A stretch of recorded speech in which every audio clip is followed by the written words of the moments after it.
Diamonds are not only a girl's best friend, they're an adventurer's too. Much has already been said about the stones themselves. Today, let's talk a bit about what happens when they're mined. This story involves a few coups, one Eton revolutionary, and supermodel Naomi Campbell. And in the end, the UN forces an African government to tag diamonds with laser markings. We all grew up believing that in Africa, diamonds lie right on the ground. That's what we were told by the heroes of King Solomon's mines and by classmates who devoured adventure novels. The most surprising thing is that this is in fact almost true.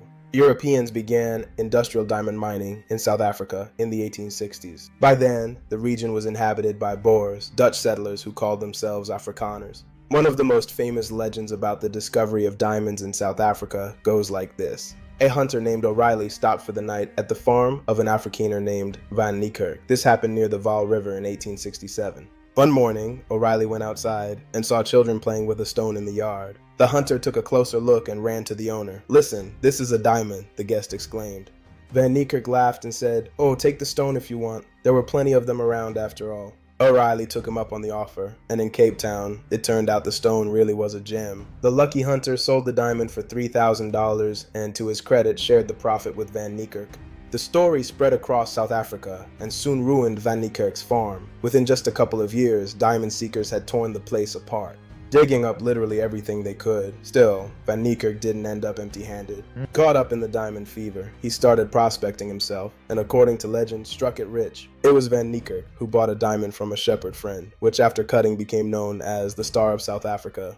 The stone cost him 500 sheep, and he later sold it for $56,000. In 1871, the South African city of Kimberley appeared on the map, a name that would become synonymous with the diamond trade. There are many legends about its founding too. One says that in 1870, white landowners fired their black shepherd. The shepherd begged to be taken back, and they mockingly told him to go find diamonds. The next day, he brought them a handful. Overjoyed, the brothers sold their diamond-rich land, only to realize later that they had sold it far too cheaply. On the site of their farm soon appeared two of the world's most famous diamond mines. The first was called Big Hole. People in South Africa didn't bother much with naming. The second was named after the brothers themselves, perhaps as consolation. You know their name, Diederik and Johannes de Beer. The De Beers mine marked the beginning of the story of the most famous diamond company in the world. Kimberley quickly became famous. Adventurers, prospectors, traders, and criminals poured in, sometimes all rolled into one person. The diamond deposits turned out to be enormous. Between 1871 and 1914, the Big Hole alone produced 14.5 million carats of diamonds. Roughly 3 3-ton rail cars. At the same time, the hole itself was actually quite small, about 300 by 200 meters. The entire tiny plot of land was divided into even smaller lots, each bought by prospectors. There were 3,600 plots in total. Then wars would erupt between them over a few centimeters of boundary. The Big Hole was dug 260 meters deep. Eventually it ran dry, and the De Beers mine was bought by the legendary Cecil Rhodes, after whom the country Rhodesia would later be named. He began as a merchant during the diamond rush, but never mined diamonds himself. Instead, he sold tools to prospectors, traded provisions, and even bought a pump to drain water from the mines, a rare piece of equipment that he rented out for profit. Rhodes had been doing business in Kimberley since the mines first opened. According to local tales, he started two traditions there. Further, drinking and driving. On his way in and out of town, Rhodes always stopped halfway at a pub called Halfway. There, he would drink a pint of beer without dismounting his horse. Soon others began copying him, and the pub's owners realized they had a unique niche in the market of colonial alcoholism. The pub still exists today. Rhodes also left his mark on the local gentleman's club. Being a proper Englishman, he was a member and a regular drinker there. Once drunk, he would launch into his favorite topic, the urgent need to colonize Africa. He would shout, "Northward, my friends, northward." Eventually, his clubmates had an arrow embedded in the floor pointing toward the North Pole, which made life noticeably easier for Rhodes.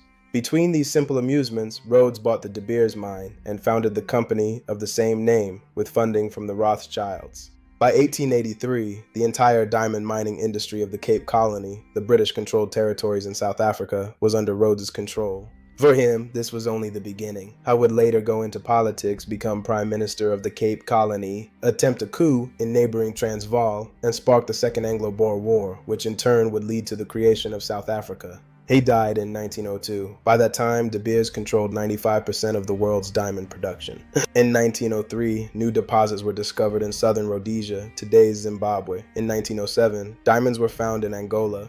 then in Namibia, and a few years later in Liberia, Tanganyika, and the Belgian Congo, modern-day Zaire. The Congo deposits were considered the largest in the world. In the 1930s, diamonds were also discovered in Sierra Leone and French Congo. African diamonds were flowing into world markets like a river. But then came World War II, which left Europe in ruins. Africa was on the brink of decolonization, and with it the era of blood diamonds. The term blood diamonds was coined by journalists to describe gems mined in war zones. The UN officially calls them conflict diamonds, but blood diamond sounds far more striking and closer to the truth. The UN officially turned its attention to the problem of blood diamonds in 1998, triggered by the civil war in Angola. In fact, almost the entire history of Angola consists of civil wars. In 1975, Angola declared independence from Portugal.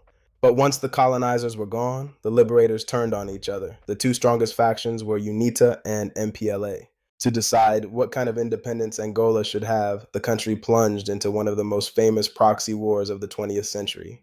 War required money, and diamonds made an excellent source of funding. They were relatively easy to mine, plentiful, and simple to transport. War required money, and diamonds made an excellent source of funding. They were relatively easy to mine, plentiful, and simple to transport. Smugglers carried them in countless ways, in their hair, in folds of clothing, even in their stomachs. The richest territories were under Savimbi's UNITA control. People were driven to work at gunpoint. Smugglers carried stones in their hair, even their stomachs.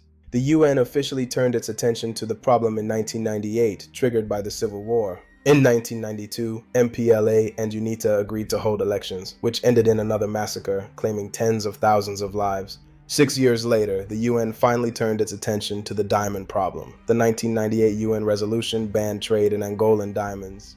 Naturally, few people were deterred. The fighting in Angola went on, the mines kept operating, and smugglers continued crossing the borders. The civil war in Angola officially ended in 2002. Liberia faced the same problems. It too was torn by civil war. The official Liberian government sold them legally enough, at least on paper, but in 1980, a coup took place in Liberia. A popular leader, Samuel Doe, came to power and stayed there for 5 years. Then his former deputy, Thomas Kwankpa, assembled his own militia. Both Doe and Kwankpa flooded the market with diamonds. Kwankpa eventually lost, was killed, and reportedly eaten. The war continued until 1996. The warlord Charles Taylor, who emerged victorious, took control of diamond flows in Côte d'Ivoire, Sierra Leone, and Liberia. Still, he didn't stay in power for long. In 2006, the Nigerian government extradited him to The Hague. Among the witnesses at his trial were former warlords who testified about torture and ritual cannibalism, and also Naomi Campbell. In 1997, Naomi met Taylor at a banquet hosted by Nelson Mandela and apparently made quite an impression. Because that same night, Taylor's men knocked on her door and presented her with a small pouch of diamonds. The prosecution claimed that Taylor later used diamonds from the very same batch to purchase weapons in South Africa. Overall, the intensity of Africa's civil wars did decline as a result of the crackdown on blood diamond sales. Since 2000, the share of conflict diamonds on the global market has been steadily falling, from as much as 19% to just 4% by 1999. In 2003, with UN support, the Kimberley process was established, an international diamond certification system named after the city of Kimberley. The system made the sale of smuggled diamonds even more difficult. For instance, special laser markings were introduced to identify stones. It seemed like a victory. The flow of blood diamonds had been stopped. But in such matters, there's always a but. The world's largest diamond cutting hub is India, home to a vast industry that handles polishing and faceting. Many workers in this sector operate in extremely poor conditions, and needless to say, they don't engrave any laser codes. The Kimberley process and World Diamond Council have since proposed new measures such as adding QR codes or using blockchain technology. But everything ultimately comes down to working conditions in India. Many Indian players simply ignore such formalities. Blood diamonds are still being mined in Africa, polished in India, and shipped to Europe's diamond markets. Break me in 100 years and ask what's happening in Africa, and I'll say they're mining diamonds, selling them, and overthrowing each other with the proceeds.